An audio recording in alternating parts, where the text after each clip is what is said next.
Sean Hannity and I getting a word in edgewise. Joining me now is James Carville, legendary Democratic strategist. I mean, James, I'm personally not surprised that Sean couldn't get a word in edgewise. But anyway, on a fascism scale of 1 to 10, with 10 being peak fascism, how would you rate Trump's first week? Delta smelt. Look, he just says anything that he wants to say. I mean, how many stories I have to read that the Delta smelt has nothing to do with this? But he's just going to keep plowing through, okay? And what we have to learn as Democrats, just let him punch himself out. Just remember, this is a little bit before your time, but people my generation remember Muhammad Ali and his rope-a-dope. He just go to it the first 6 or 7 rounds, and then you come in and you measure up, and then you start launching bombs. And it's hard to sit here and just look at one, Greenland, Canada, Canal Zone, Delta smelt, you name it. But you just got to keep bobbing and weaving, and then in due course, you're going to be able to come in. But the big thing is, the number one promise, the biggest political promise of his generation, is he would get food prices down. Then he got in office and said, there's nothing I can do about it. Of course, eggs, $4 and something a dozen, and he keeps distracting us, and we keep getting distracted. But we'll come back in and we'll straddle his target and get it in range here before long, I think. Yeah, well, the but my eggs has become the new kind of retort, okay. Right? So let's focus on kind of what's happening tonight then. The Senate is looking to confirm Pete Hegseth tonight.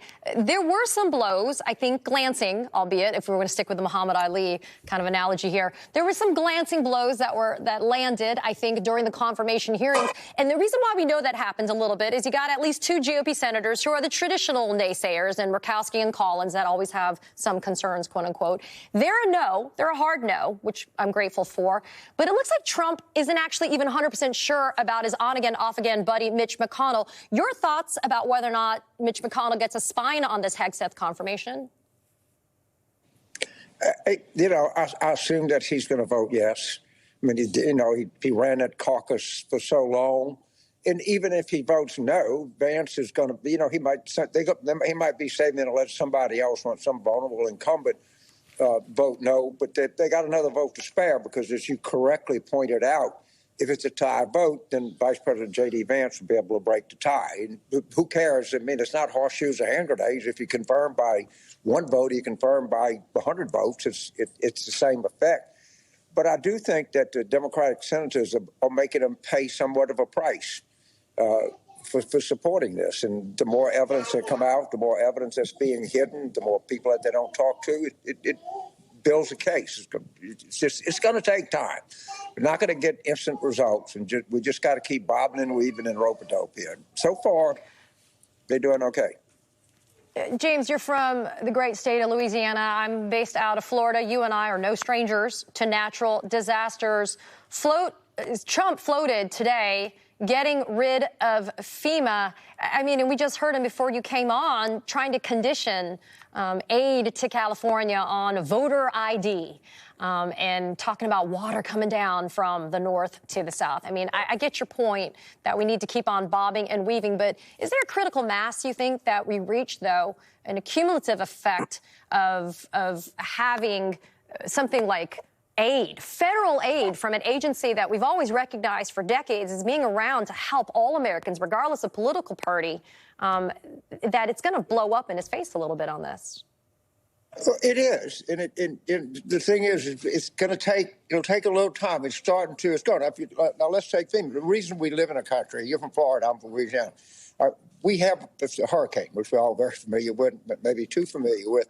The state of Louisiana, New Orleans metropolitan area, cannot deal with all the things that come with hurricanes: deaths, flooding, storm surges, excessive rain, wind damage, emergency stress on emergency services, et cetera, et cetera. That's why you have a national government. All right. Same thing is true in Southwest Florida that I was just in. And everybody I talked to, I would ask, what's the effects of the latest storm? And say, I had water in my house. They had to get back up and running. And Southwest Florida is not sufficient to take care of its own business when you have a disaster of this level. That, just like we have in the forest fires, in Los Angeles. Well, it would be ridiculous to live in a country and say, well, I'm just going to let California deal with it, because California's whole system is stressed. Literally, every available firefighter is justifiably there. Every dollar in resources is going to try to protect these people's homes, to get them rebuilt. That's why you have a United States of America. That's the exact reason that we founded this country, that there were certain things that we need. And I would say that emergency preparedness and emergency relief is very part of the rationale of having a country. And anybody that's in, we all live in a disaster zone of one kind and another. You have hurricanes, tornadoes, earthquakes, natural, any kind of disaster you can think of, flooding for sure. And that's just, and more of this is going to come about. Just understand, this is not stopping. It's just going to go up exponentially. Well, it's going to get worse because of climate change, which is something that Trump has denied and the Trump administration is not embracing whatsoever. Very quickly, before I got to let you go, James, you know, Steve Bannon famously said that they're just going to flood the zone with ish. Right. I'll use that word before I get edited out. I'll say fecal matter.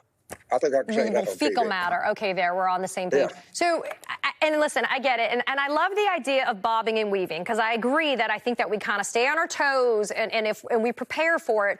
But this guy has been installed in office for 4 years, and that's a long time to be bobbing and weaving. Where are the Achilles heels, in your opinion, right now, that we could actually take immediate action to do? Again, I understand we're resigned to 4 years, but where are the Achilles heels we can do immediate action and immediate harm? We've got midterm elections coming up. Recruiting is very important. And if we show the potential candidates that we're very effective at doing this, we're not going to control the executive branch of government. That's a given. But understand, they have a 1 or 2 vote majority in the House. We can easily do that. We have an objective to work for in 2 years. Like, I'm as distraught as you are, anybody watching this network right now, about the results or where we are in the country. But you know, you can, in the Marine Corps, you can wish in one hand and spit in another. Actually, don't say spit, because it's a family network. We'll say spit in another and see which one fills up the fastest. And, you know, where we're faced with, and I do think that we need a rope-a-dope. We need to be clever.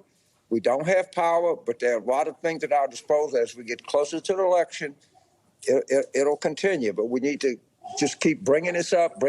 They got a lot of tough votes to make. Leader Jeffers, Leader Schumer, look, if they want to do something to advance American people, we're willing to. They want to do something to advance the interests of oligarchs, we're not. Everything they do is going to advance the interests of oligarchs. You don't have to worry about that. It's all coming. We gotta get started now. We can't wait. We got to get started now, especially with the midterms right around the corner. James Carville, I'm going to start boning up on all of my Louisiana sayings, because I can keep up with you. Thanks for being here, my friend. It's good to see you. Well, thank you. Thank you for having me, Katie. And you have a great weekend. Thank you very much.